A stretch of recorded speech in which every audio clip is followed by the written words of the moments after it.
Bring in show music, please. This is Squawk Pod, and I'm CNBC producer Cameron Costa.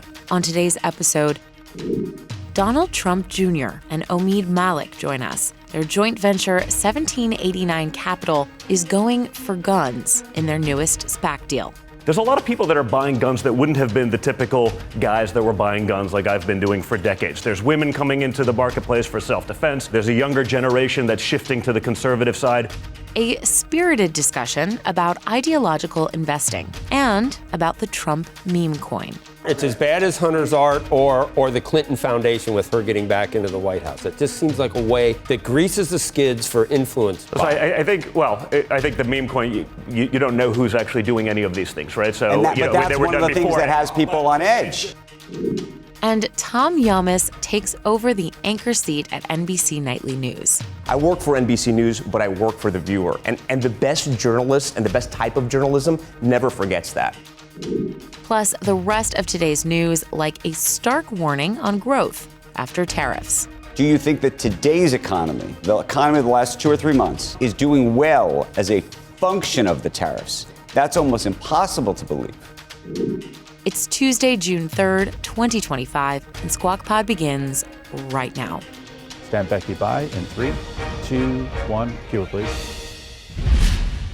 Good morning, everybody. Welcome to Squawk Box right here on CNBC. We're live from the NASDAQ market site in Times Square. I'm Becky Quick, along with Joe Kernen and Andrew Ross Sorkin. Tom, the Trump administration looking for countries now to provide their best offers, they say, on trade by tomorrow, with 5 weeks to go until a self-imposed deadline from the White House. It's according to a draft letter to trading partners seen by Reuters. It says the U.S. will evaluate countries' responses within days and offer a possible landing zone, potentially including reciprocal tariffs. The administration has teased deals over the last few weeks, but only one trade agreement, as we've described so far, has materialized. That, of course, is the U.K. Yesterday, the White House press secretary saying that President Trump and China's president would likely speak this week on his social media network in the evening. President Trump saying the U.S. doesn't stand a chance economically if it can't quickly and nimbly counter other countries' tariffs. Early this morning, he posted, quote, "Because of tariffs, our economy is booming," presented with that comment. You mean because of tariffs or in spite of? The OECD doesn't think so about those numbers on Friday. I don't know how long they last, but personal income tripled expectations, and the deficit was half of what it was. But do you think it's because of the tariffs? It's hard to argue it's because of the tariffs. I mean, it's counterfactual, but if there were no tariffs. But Trump's doing, he believes tariffs are going to be beneficial. Sure. And I just don't think you can say, just say, close the door, say absolutely that is not logical or can't happen. We'll see what happens. By the way, it's possible there's certain tariffs that make sense. Right. All I'm suggesting is, do you think that today's economy, the economy of the last 2 or 3 months, is doing well as a function of the tariffs? That's almost impossible to believe. The tariffs are causing a lot of investment to come to this country. I'm not an economist to tell you why personal income tripled expectations. I don't know, and I'm not smart enough. I haven't looked into the details of why the trade deficit would be 80 billion instead of 160 billion. I don't know, and I don't know. One thing, people love taxes. The left loves taxes.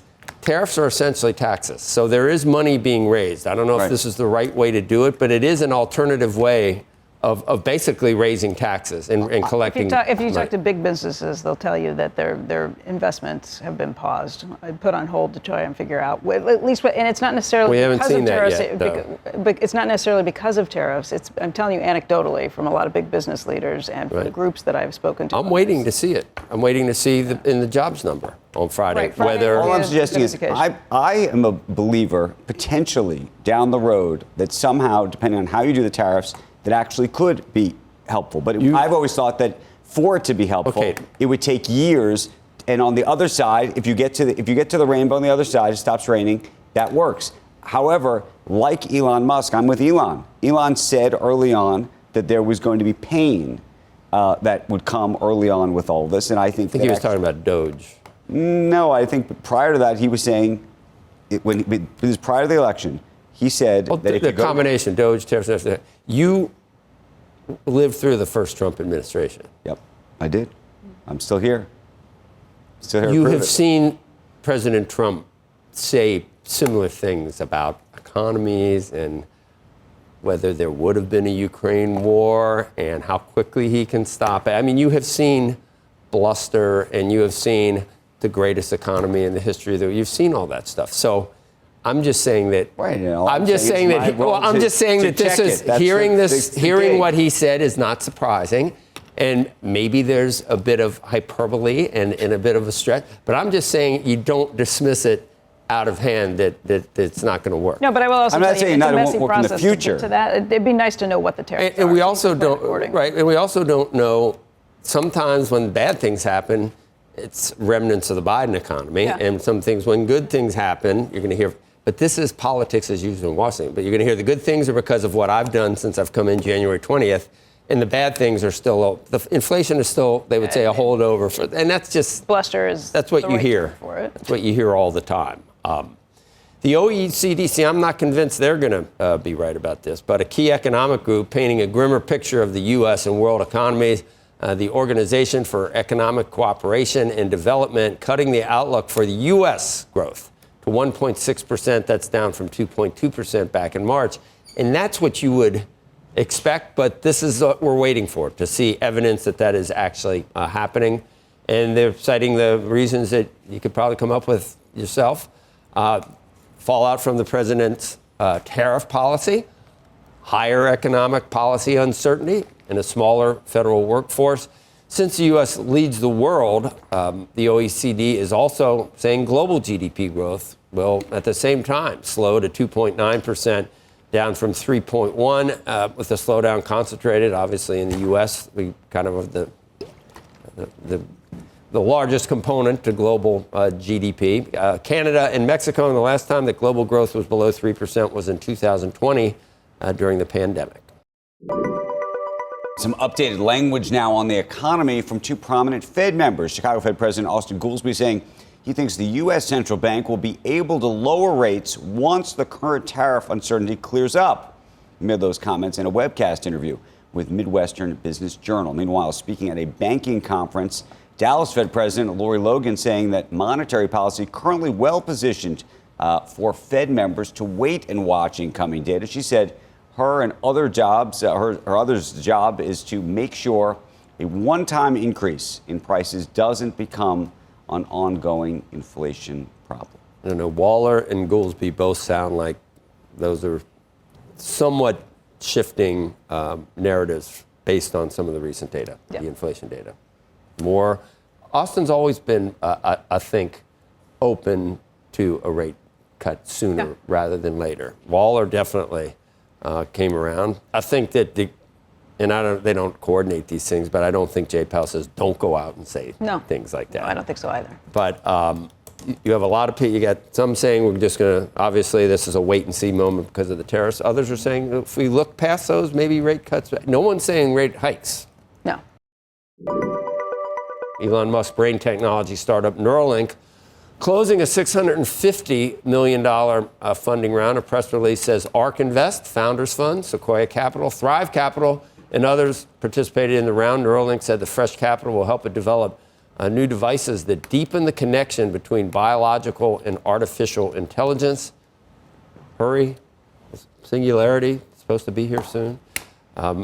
Little glimpses of things like that. I had someone on Twitter say the singularity is here in terms of machine-human sort of a merger someday, which would allow us to maybe live a lot longer. Separately, do we know we're alive, though? This is what I don't understand about the singularity. Are you aware of still being there? Like even if you can exist and they have you kind of put through it. I come back to the soul a lot because I think if you believe in heaven, it's a hard thing. People are cloning dogs. They are. Right, but that dog's not the same dog. I've had someone say it is the same dog. It's not. I know it's not, but they say it is. But a lot of what makes someone who they are is obviously since you're born. I mean, you can imagine a clone dog could be raised by terrible people versus the first dog being raised by great people. That's not going to be the same dog. And the clone doesn't have your memory. It doesn't have any of your memories, but it makes you do come back to, I don't know what makes someone so unique. I hesitate to use the word soul, but separately, the Financial Times is reporting that Musk's AI company xAI is launching a $300 million share sale that values the firm at $113 billion. The FT says the deal will allow xAI staffers to sell shares to new investors. But we're talking about like downloading all the software of your brain onto a chip, onto hardware. Yeah, but it's your memory. It's how is that different than like a book or a memoir? Well, no, you'd have to the memory. We don't even understand how a lot of memory and brain function works. But if you download it, it's there. It's like there's billions of neuronal connections. I don't know how it could happen anytime soon. I just want them to hurry. But as a backup, I still pray. First line just of defense, maybe. Exactly. Actually, that's the primary thing. Yeah. Tease will be next. Next on Squawk Pod, Donald Trump Jr. and Omeed Malik are targeting a simpler way to buy guns with their GrabAGun Spac deal. Their joint venture, 1789 Capital, is no stranger to bets that align with conservative politics. These are ideological investments for us. We believe in these We things. actually believe in these things. But does America need more tribalist investing? In some ways, 1789, I think ESG needed an answer, but with ESG on the way out, why do we need sort of the same thing on the other side? Donald Trump Jr. on gun safety, the Trump meme coin, and much more right after this.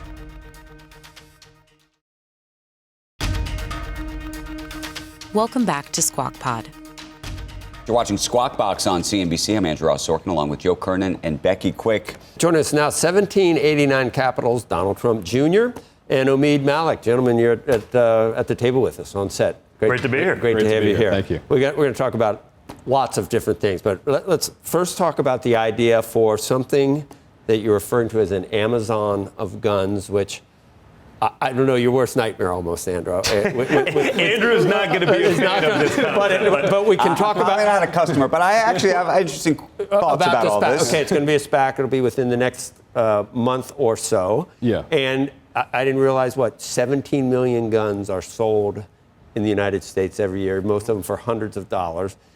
It's an industry that has had some pressure for efforts to defund that industry. Yeah. And I know I'm looking at you, but I'm really looking at everyone. But this would be a way of putting it online. How would it actually work with regulations and everything else? Listen, you still have to go through the regular FFL process. This isn't like the typical sound bites of, hey, they're just going to mail a gun to your house. No. But what you can do is you can consume and you can shop the way so many people do today. As you see the insanity that's going on in the world, you see fire bombings in Colorado last week. There's a lot of people in the last few years, especially under the chaos of the Biden administration with illegal rampant crime. There's a lot of people that are buying guns that wouldn't have been the typical guys that were buying guns like I've been doing for decades. There's women coming into the marketplace for self-defense. There's a younger generation that's shifting to the conservative side that understands the need to exercise their Second Amendment and wants to do that. This is giving them an opportunity with GrabAGun to shop the way they shop for virtually everything else. Handguns? Again, through an FFL. So you have to send it to handguns or would there be hunting rifles? Rifles, shotguns, handguns, accessories, easier ammunition, to load than that Tim Waltz. Remember that? That one looked like yeah, as a serious gun guy, someone who was very involved in sort of the NRA endorsement of my father back in 2016. I said, I don't know that he's the hunter that everyone says he is when he couldn't load a basic Benelli A400 in about 3 seconds. I think it was a Benelli A400, but this is something I could do blindfolded. If he was struggling, he's probably not the hunter that was intimidating the Republicans that they were saying. How do you deal with the idea of packages getting stolen? I just think about iPhones that are getting stolen. No, but again, when you send the actual gun, accessories would go directly to your house. Firearms still have to go to a federal firearms license process, right? So that is sent to your local dealer, wherever that may be. So it's hand delivered. But as you've seen, Walmart used to be the largest retailer of firearms in America. Corporate policies changed. You can no longer have that access. You couldn't go to your local Walmart and buy these things anymore. So this is covering that void. But again, it's not what you're seeing, misnomers of you're sending guns to people's homes and they can just send it to your apartment. It doesn't work that way. Here's my question. This is going to democratize it and open it up for, and likely because it's online. Correct. Younger people. Now, the question is going to be about training and safety and all those types of things. And so the only question I have, I was actually thinking about this in the context of Hims. Do you know about Hims? Hims is this online drugstore where people are buying. He knows nothing about. You mean for ED stuff? No, these guys know nothing. That is not something I know anything about. For the record, never heard of that. Never even heard of it. No, but what's interesting about it is effectively. I appreciate that. You don't have to go to a. I'm not sure that you would actually know that, just for the record either. But you don't have to go to a doctor on your own. You just go online, say some stuff to the doctor. They send you the medicine, and that's supposed to democratize it and make it better. This is a little bit different because you basically still have the licensed firearm dealer on the other side, but as a result, you just have there's going to be a lot more guns in the country, and maybe that's okay as a Second Amendment supporter. My question to you though is, are you concerned at all though just about the safety issue? And, and what that means. I'm not. I think the reality is, most of the people that are buying guns are doing so to protect themselves. Part of what we do is try to encourage that kind of training. I say that all the time, right? People have to get out there. I saw that as a guy that lived in New York City, the People's Republic, for years. I used to take my friends. There were ardent anti-gun people. And I'd say, listen, you've known me for a long time. Give me a couple hours. What do you mean? No, I don't want to go guns. You take them upstate. We go shooting. Within 5 minutes, that was the greatest thing ever. When are we doing it again? When people experience it, when they get out there, when they do that proper training, which we encourage, it's amazing what you can create. You can take an anti-gun person and turn them into pro-gun, or at least make them not anti in about a couple hours. Are there questions or things that you will do before you'll send them the gun?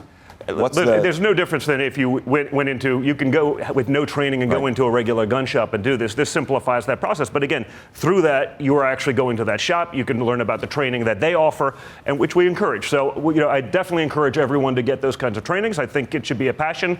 I think the more that happens, the more the industry will grow, and I think that's really important. You have any questions about fees on the SPAC? Well, that's one thing we talked about for years, which is just, at least historically, a lot of SPACs have not worked. It's worked for the promoter. It hasn't worked for the shareholder. That has actually not been the case in a lot of the SPACs that you guys have been engaged in, but maybe you can explain why you think that's been the case thus far. Yeah, for sure. So when we first started working together 4 years ago, it was during the Biden administration. We were really concerned about what we felt was happening, where elements of the federal government were working with very big companies, in our mind, to suppress certain rights, namely, in our case, the First Amendment. So that's when you had the backlash against being deplatformed. And we wanted to do something about it. So as capitalists, we said, what's the way that we could bring that to the people? We started observing what happened with Truth Social, with the SPAC, and we saw this as an opportunity to democratize capital markets. People went and bought the stock, even though it was a nascent business. So I know you guys were covering, this has a $5 billion market cap, even though it's a new company. That showed that people wanted to support it. And SPACs ended up becoming a very elegant mechanism to do that for what we were branding parallel or patriotic economy that we wanted to build together. Why do you think that it failed in so many cases for others? Meaning you can go, it's the SPAC sort of laundry list is littered with effectively failure. And so I'm trying to understand why you think yours are working and the others weren't. Well, they're working because it allows regular people to buy it and support it. So if you look at what happened with Truth Social, how far the stock price went up, or Rumble, which is another one he was an investor in, or the one we did, Public Square, and now GrabAGun. I'll give you a statistic. We're trading at like $17 or $18. These things are supposed to be at 10. This shows that people support what we're doing. And look, we're not new to this. We think that capital markets and finance has been politicized for a long time, but it's all been on the ESG side. We're the first people to institutionalize a response to that. And we're not the people out of government who have done that. No, really, there was a demand that half the country was being put on the sidelines. Yeah. They wanted free speech. So when I got involved with Chris Pavlovsky and Rumble in 2020, I saw what was happening to me. We were getting deplatformed off what was Twitter 1.0. YouTube. You couldn't say anything on Facebook. No. YouTube, if I put up a video on YouTube, I'd be off in 2 seconds. So we saw that demand. Other people felt it. Right? Whether you see it in banking, half the country was getting debanked or worried about it. These things were actually happening in America. And so we filled a void that no one else would even touch. It was a landmine. I get that. I'm just trying to understand the economics in terms of what your promote is, how long you're in for, when you can sell, given the projections that you'll make for several years out, are you in for as long as the projection is out there? And so in the case of Public Square, I joined the board of the company, so you're not selling anything in that case. And he's on the board now of Public Square. So these are ideological investments for us. We believe in these We things. actually believe in these things. And if you look, just the last thing. The criticism of ESG is that ideology shouldn't be what is the core mission of a company. It should be shareholder returns, and it should be satisfying customers. Right. So this, in some ways, 1789, I think ESG needed an answer, but with ESG on the way out, why do we need sort of the same thing on the other side? I think the idea is to bring this back to neutral, where there are no politics in corporate America. That's what when I see ESG, does having a trans board member really translate to shareholder value? The answer is no. Although is the goal really to get to neutral? Because I mean, right now it seems like you guys are banking on tribalism continuing. But again, what's the philosophy? When I came on here right after the election, I coined my own acronym: entrepreneurship, innovation, and growth. To me, that's not tribalism. That's what America always stood for. Our fund only invests in private American companies. We don't invest abroad at all. If we think we're strengthening the prosperity or security of the United States, we're going to do it. That's our paradigm. We think that's pro-America and ultimately pro-shareholder value. People will make their own decision, but fundamentally what we're doing is capitalist. We are providing options against something that we think went way too far. To get into, I don't know, everything you read, Don Jr., on conflict of interest for the Trump family with your father in the White House. I mean, here's today's headline: Bitcoin goes all in on MAGA. It's no longer libertarian. It's no longer decentralized. It's no longer cool. Suddenly, it's almost got the rubber stamp of the administration, and lead into some of the other things. The meme coin. Is that okay for your dad to have a meme coin? I think, of course, when he did that before he was in office, he did these things. The reason we got into crypto, and we're all in on crypto, and we're doing American Bitcoin, and we have World Liberty Finance and USD1, was because there was a time, and probably I'd been on this show, where I could call any single banker in New York City. They'd pick up the phone. I'd be able to get a loan for whatever real estate project I was doing across the street. Then we got into politics, and all of a sudden, they wouldn't take your call. Right. You couldn't get financing. We were debanked. And what I realized, and my brother realized, because we were the recipients of every subpoena imaginable, was that, you know what, we were actually just the top of this sort of pyramid scheme that we didn't realize we were a part of, that the financial system was totally undemocratized. Because we had a certain balance sheet and whatever, we could kind of do whatever we wanted. The regular guy was messed up. Now we were all of a sudden in the shoes of the regular guy that wouldn't be able to take advantage of the markets. And we said, what's the solution for that? The answer is crypto. These decentralized platforms where you're not beholden to this, where you create efficiencies. As a guy that did real estate, why am I paying points in and out for title insurance that could be done on the blockchain? So we got into crypto not because it was like, hey, this is the next cool thing. We got into it out of necessity. We got into it because we understood just how quickly we could be turned off, even as an incredible developer from New York City. I mean, I don't think anyone would argue that we didn't change the skyline of New York City, but that disappeared in an instant. I mean, we're getting sued by New York State AG, $500 million fees for paying back loans on time with interest. These aren't, fair markets. There's nothing egalitarian about any of that. So we actually, as innovators, as people who understand these things, we went all in on a concept that makes total sense because we'd actually been the recipient of how quickly that can be shut off. And so it actually makes total sense. The Trump organization isn't doing anything with foreign countries. The first time around in the administration, we actually stopped doing all foreign deals. And unlike the Bidens, we were actually doing international business before we got into politics. My question, though. But let me finish. We stopped doing those things. And the market still said, oh, they're profiteering off of this, they're doing that. We got zero credit. We shut down hundreds of millions of dollars of business to voluntarily just say, just in case. So now what we're going to do, we're going to play by all of the rules. We're going to do what we're allowed to do. But we got zero credit for going so far above and beyond because, that's the nature of this beast, right? It's a market cycle. I get it. It's click-worthy. It's nonsense. So let me ask you a question about the meme coin, okay? You may not believe this. I want your father and this White House to have all the credibility in the world. And invariably, people are always going to question whatever any president does. But one of the things that people do demonstrably question is they say this meme coin that your father has creates the opportunity for foreign adversaries, people in the U.S., anybody, if they want, to effectively funnel money. It's as bad as Hunter's art. It's as bad as Hunter's art or the Clinton Foundation with her getting back into the White House. It just seems like a way that greases the skids for influence. So I think the meme coin, you don't know who's actually doing any of these things, right? So but that's one of the things that has people on but then it's different because it's hard to influence if you don't actually know where the stuff's coming from, right? So I wasn't involved in the meme coin. I'm more focused on, obviously, the stable coin, the Bitcoin mining, some of those things.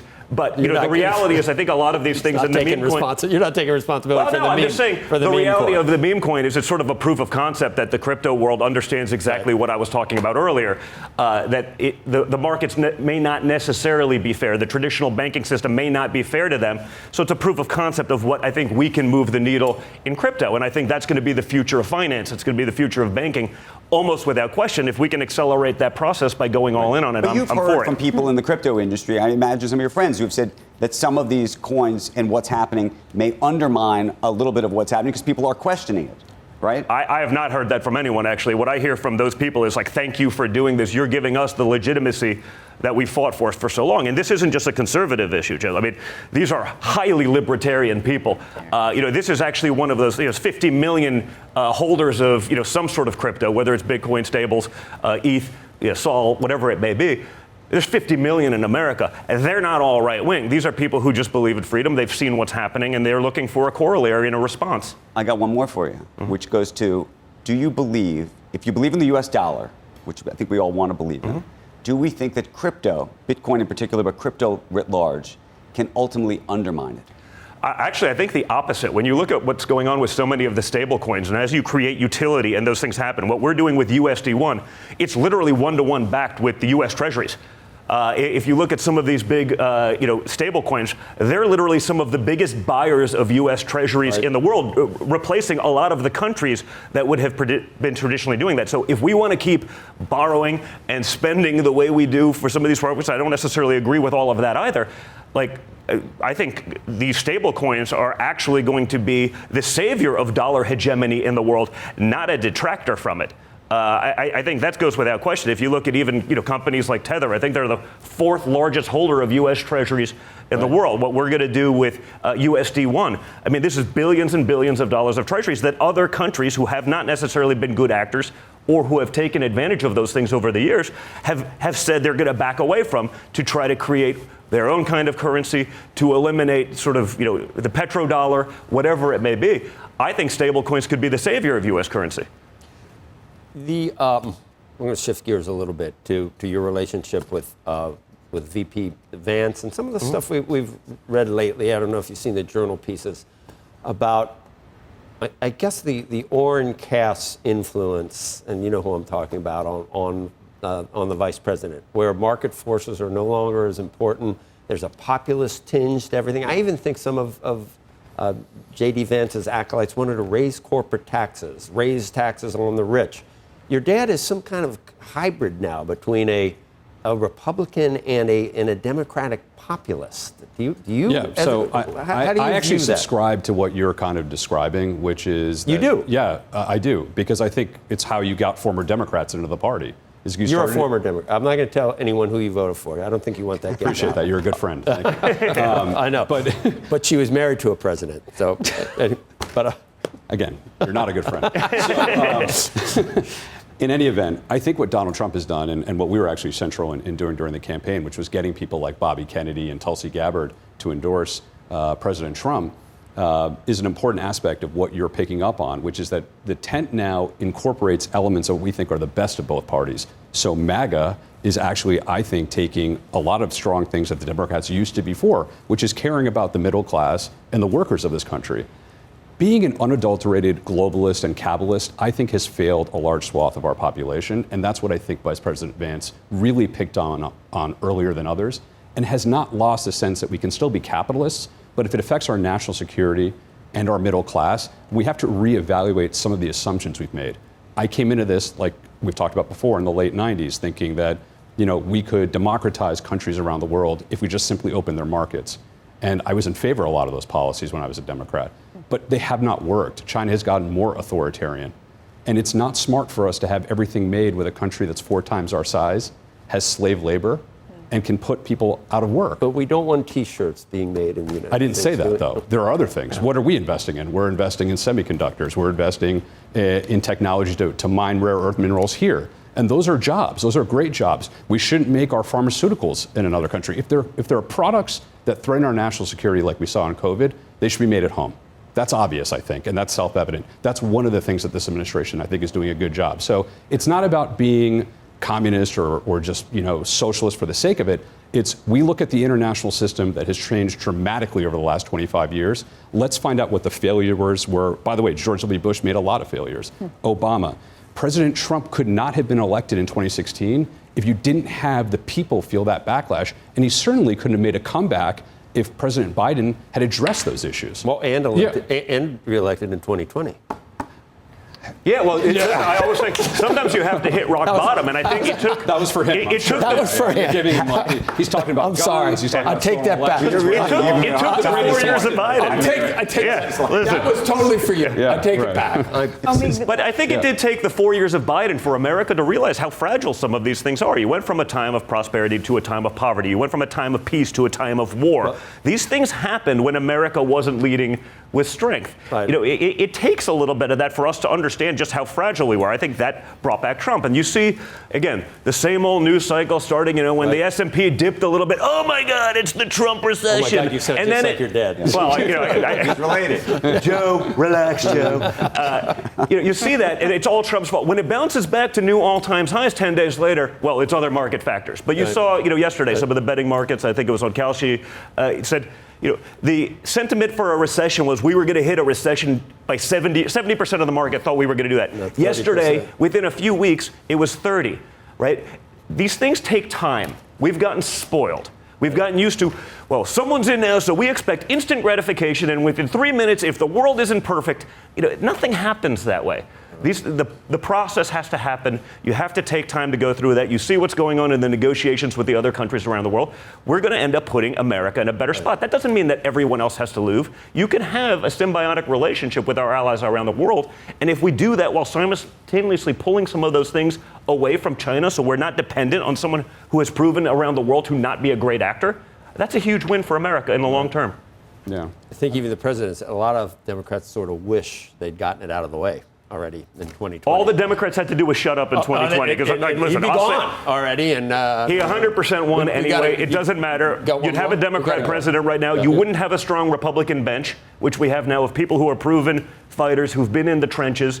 It's such a role reversal from what we've always seen, where the Democrats always had a bench. What's the 2028 ticket look like? Listen, we'll see, but the reality is, no, I am not.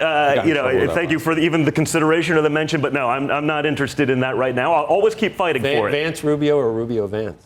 Listen, I think both of them have proven to be incredible. Can I just say one thing also? Just one other thing. Yeah, just to end it with how we started. The show's great. Really enjoyed it, by the way. But also, 1 out of every 2 homes in America has a gun. Okay? Bring it back. I want to close on this transaction. I just wanted to make that point that we're trying to make e-commerce available to an antiquated sector, which is brick and mortar. It's happened in other industries.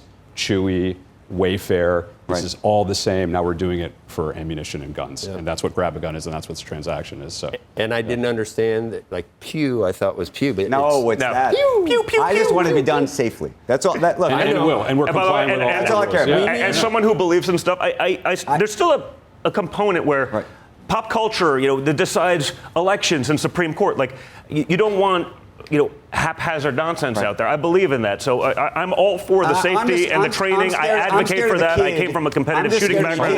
Who says to himself, either I'm going to commit suicide and I'm going to order the gun online, that's how I'm going to get it, or I'm going to plan some kind of mass shoot. That's all. That's what I worry about. But just so we're clear, the gun is not going to their house. You know that, right? Can we just make that totally clear? We're making that clear. Going to a place where the background check is conducted, and the same as it would if you went to a brick and mortar place. Okay. Most important thing you take away from this conversation, we are not circumventing that. And the reality, any of that gun crime, the vast majority is done with illegal guns, not purchased this way. Right.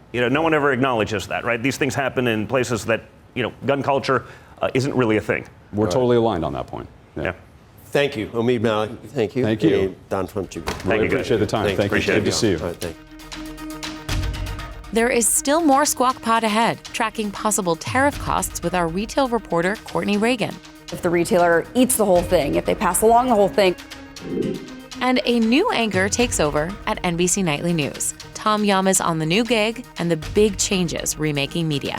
People are consuming news more than ever before. So how do you stay on top? How do you thrive? I think you have to be everywhere.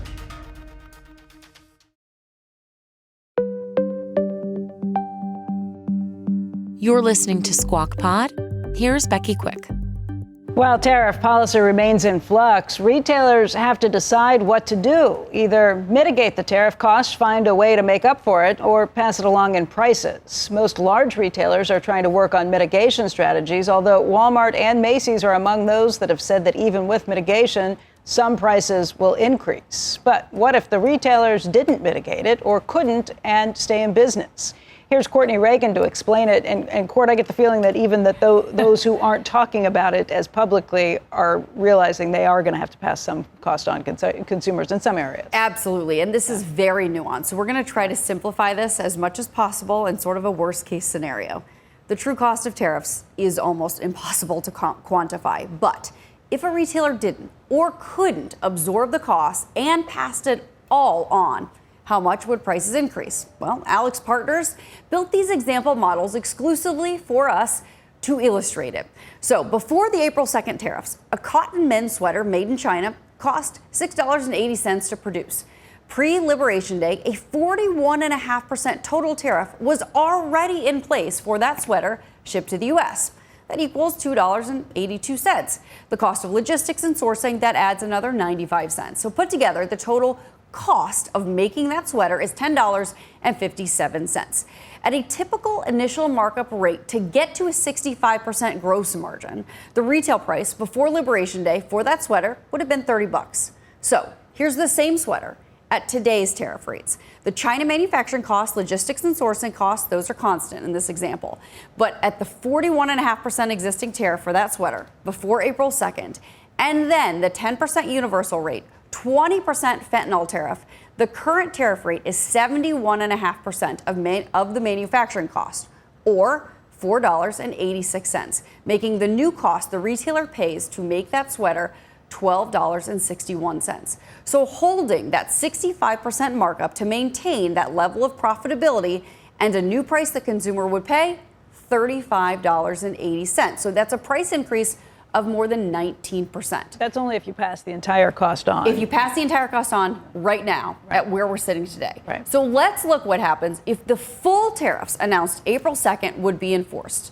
At that 41.5% pre-April 2nd existing tariff for that sweater, plus the additional 145%, the tariff rate is 186.5% for the sweater, or a tariff cost of $12.68, making the new cost the retailer pays to make this sweater $20.43. So if you use that same 65% markup to maintain the level of profitability, the new price a consumer pays, $57.97. That is an increase of 92.3%, almost double the original retail price. So I guess that assumes that they don't do pushback on their suppliers and say, you're going to eat some of this. 100%. This is an example of if there is no mitigation strategy. If that retailer pays the cost of the tariff when that good comes ashore and they take that cost and pass it along, maintaining everything else, and if we pay the full amount in the end. And it assumes those very high tariffs that I don't think anybody on the street, at least, is thinking that all of that is going to go into play. Let's hope not. But even if you look at where we're sitting today, and if they passed along the full thing, you're looking at a 19% increase in the price that we pay. Again, on this example, if there's no mitigation on a cotton men's sweater made in China, sold in the United States. And then you can view it whether profit margins right now are too rich because corporate taxes are too low. So I don't know why Democrats don't like this plan, because instead of raising corporate taxes, corporations have to eat some of it, so their margins are squeezed a little bit if they don't mitigate it all. They do maybe raise some prices. It raises revenue. As a Republican, nobody wants higher corporate taxes. Nobody wants higher. But I was going to say, I don't, but Democrats do. If you wanted to frame it that way, and say, look, you want to hear it that way. You don't want to hear it. Well, I think it would help actually, because I think people would go, oh, okay, but you I understand what's happening. I understand. We want to do. We think that this is a better way to raise taxes and to raise revenue. You can even say just raise revenue, and that if that's how you want to do it, and that's what this is about. Right, but that's not what we're saying it's about. We're saying I know that it's about fentanyl. Believe me, I understand all those things. But you wouldn't think you'd have Republicans and Democrats both united in just saying it's always bad. In the old days, Democrats liked tariffs. You know, that's funny. I've also thought about that. I'm not a political expert, but you're right. And I know that there's a lot of political inherent bias when you're talking about tariffs on whether you believe it's a good thing or a bad thing. I mean, that's Republicans why this should gets hate very him. complicated. And it's a Republican president. Republicans should hate him because it's like raising corporate taxes. But then on the other hand, corporations, if you're Elizabeth Warren or Bernie Sanders, they've been controlling things for so long that maybe it's not so horrible that they need the problem is from the Bernie Sanders and Elizabeth Warrens of the world, if some of this gets passed on to the consumer, then it's a regressive Well, I'm saying tax. if it's not passed on, if it's eaten. And obviously there are studies out of Yale and out of Wharton that are sort of also looking at the scenarios if the retailer eats the whole thing, if they pass along the whole thing, or the 50-50, and I believe it was Wharton and or Yale that sort of said 50-50 is actually not great either, because a retailer eats the cost, but then in order to eat the cost, they have to cut costs somewhere else, which can very often be something like headcount, right? So then you have job losses. Right. So maybe you've lost your job and you're paying more at the cash register. We had somebody here yesterday. It was Peter Bookvar talking about how the tariffs on steel and aluminum might help the steel industry in particular in terms of jobs, but it may have a greater offset in terms of jobs for related industries that use steel as an input for construction and other places. And that's why this is so very, very complicated. But across the board, similar things would happen with higher tax rates. And almost across the board on one side of the political aisle, 25, they would give anything to raise corporate rates from 21 back to 25. And all the same things that you just talked about applied. You might have to lay off people. You might have to, raise prices. You might have to. All the same things apply, but you can't have you get on a vote to raise 25 in the House, you'd get probably on the Democratic caucus, you get 100%. In the Senate, you get 100% to vote for that. Yeah. But tariffs, oh my God, the world's ending. This is why I'm not in politics, Joe, because I don't know the answer to these conundrums. Nobody does. Thanks, Courtney.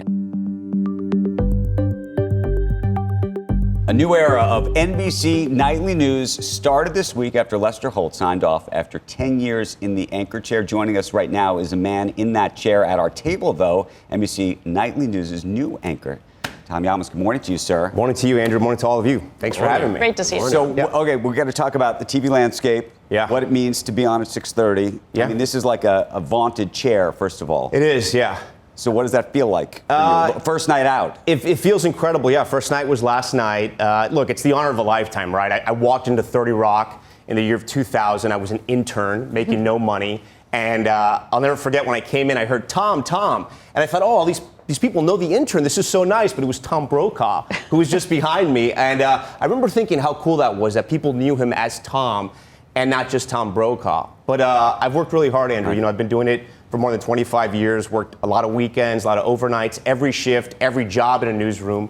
And to take over for somebody like Lester, who's been a friend and a mentor, is incredible. Okay, so here's the hard part. Yeah. How do you feel about the fractured media landscape? And the reason I mentioned that is you mentioned Tom Brokaw. Yeah. There was a time. 3 channels. When there were 3 channels, and Tom Brokaw and Dan Rather, I mean, you could go down the list. Those were names. Right. And hopefully your name will become one of them. But it's a harder environment today to break out and become something where the entire country is watching every single night. Not only 3 channels, in some cases, no remote controls, right? So if the TV was parked on a channel, it was going to be parked there all day. Listen, it's fractured. You can't ignore that. But I think people are consuming news more than ever before. So how do you stay on top? How do you thrive? I think you have to be everywhere. And it's one of the reasons why I'm doing nightly news and I'm doing my streaming show. So we're going 90 minutes straight. Right when nightly news ends, they flip a switch, the entire studio changes. It's my streaming show, Top Story. And I believe you have to be everywhere at all times. We're doing 3 hours. He's doing an hour and a half, actually. An hour and a half a night. Right. Yeah, hour and a half a night. And I think you have to be everywhere. And it's not just on television or streaming, you got to win the text alert war, which is huge, which is basically when there's breaking news, making sure you get your alert out first, which drives people to your site. 3 to 5 years ago, NBC News sort of changed. They reinvested in digital. It's been a revolution. So when I go to a breaking news story now, it's not only 10 reporters on the story, there's 20 reporters because we have all of our digital reporters as well, all on Slack communicating. And I think you need to be there. You need to be. Okay, but how often are you just grabbing this and just talking to the phone? Do you think that's the future? I mean, do you think that anchors are supposed to do that? Because it's very interesting. It creates an intimacy, but also one of the things that makes an anchor is this feeling that they are somehow in this separated space. Yeah, look, I don't think the people on social media, on TikTok or Instagram that are getting their news from there are going to come to nightly news, right? But I think it's good for brand awareness. It's good for NBC News in general because you want to build those viewers early on in their lives and get used to that habit of watching you and seeing you. So I think it's important. But look, I'm not going to try to be a TikTok anchor. That's not who I am. I'm going to be the anchor of nightly news, and I'm going to be who I am. And the anchor role has changed significantly. I think people have to feel a much more personal connection with you because of how they do feel this with the streaming show, with the anything else that goes. I agree with you, but I think you can't lie to that thing right there, right? That thing sees right through you, and I think the viewers know that as well, and I think they're way savvier than a lot of people. But I think the viewers have changed over time, too. I think the viewers are much smarter viewers than they used to be, and I think there has to be an authenticity and a real talk that comes no matter where you are. I completely agree with you, and one of the things we're going to be pushing on nightly news, and one of the things I believe in, is immersion journalism. And what is that? That basically, you show the viewers that you are working the story. So if you're doing interviews, you're doing two-shot interviews. If it's taking you a day and a half to get to a story in Peru, to interview the people at the church where the Pope came from, Pope Leo came from, let's show them that because that process is interesting, but it also shows that you are working the story and that you're out there in the field. Listen, I think at the end of the day, and I've been saying this because I've done a lot of interviews about this new gig, I work for NBC News, but I work for the viewer. And the best journalist and the best type of journalism never forgets that. Yeah, I said that, I think, last week. I was kidding, but the only boss we have is the viewer. 100%. Which sometimes gives you some impunity about listening to other bosses, but that wasn't my point. You know what else is important is it's still important that the 6 o'clock New York guys and gals, you need that lead-in still. And still huge, yeah. It is, because when I watch TV during the day on NBC, those are what the commercials are for all of our local people. And I think that's what, in the big markets around the country, it's still like that. And then they're tuned in. They watch the local news at 6, and then there you are at 6:30. Local news. I came from local news. Spent some of my best years working in newsrooms in Miami and New York City, and really honed my skills there. NBC News did something interesting. Over the last month, they actually pulled me off the air in a big way, and I traveled the country, going to local stations. Still have to do that. Getting into local newsrooms, meeting with anchors and reporters from all over the country, from places like Memphis and Baltimore and Cincinnati, and getting to know these people, listening to them, making sure that they know who I am, but I know who they are. So when they need, because we ask them for help a lot. There are eyes and ears all over the country in these towns and cities where maybe we don't have bureaus. And I got to tell you, it was thrilling to talk to them, and it was invigorating because local news is great. They're still working real hard. They've never been asked to do more. And it's really nice to see. Okay, so here's my question. Go for it. After you've gone on this road show of sorts, you've been around the country. Yeah. How do you think people feel genuinely about the economy right now? Yeah, I think it's interesting. The two stories that I saw in every local newsroom were immigration raids that were happening in these towns and cities, and then tariff stories. And those were leading the newscasts across the board. And it was funny because every time I looked up, I was like, wow. I was like, because usually every lead is different in every city, but universally right now, that's what people are talking about, and that's what people are doing. I think what Courtney did just now, that was a masterclass on how to do the tariff story. I think it's really complicated. I think it's changing people's viewing habits. Someone like myself, I watched the Today Show, and my next move is CNBC because I know I got to understand the business news of the day. It wasn't always that way. I mean, I've always watched CNBC, but now every day it changes. The tariffs, every day there's new news, and it's going to affect people's bottom lines. How's your life, you think, going to change because of this? I talked to Lester a lot about this because the demands obviously are great. And every American deals with this, right? The work-life balance. But my day is getting longer. Luckily, my kids and my wife have known me always as a network news correspondent or anchor. So if you have to leave a Little League game or a school play, it's tough. But they understand that dad sort of has this responsibility. My wife, luckily for our marriage and for our family, she's a former executive producer in news. And so she understands this completely. Gets it. She gets it, and she's our rock. And I owe everything to her. When you travel, do you bring a blazer, a shirt, and a tie wherever you go? Because it's something, like I'm saying when you go on vacation, even. I bring my passport everywhere. I don't necessarily bring clothes because that'll be too much, but I bring my passport anytime I get on a plane, regardless if I'm going to Miami. Because you don't have a real ID. None of us Yeah, do.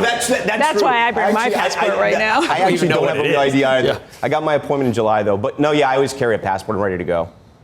By the way, news you can use on the passport thing, because I just learned this. If you have global entry and you have that little ID that comes with it, you can use that instead of a passport. I do have that. Okay. So I didn't know that you don't worked. have to. Yes. Andrew, thank you. We're trying here, folks. Guys, Trying world here. travelers, man. Tom, you're cool. Congratulations. Thank you for having me. Really, we're very By the excited way, for you. come back. Spend Come some back. time with us whenever again. you guys Back want, in the invite me morning. back. He's got to work late night, so. I was getting ready for Joe. I feel like I didn't get the Joe treatment, but I'll come back. What do you got? I'll come back. We already talked, and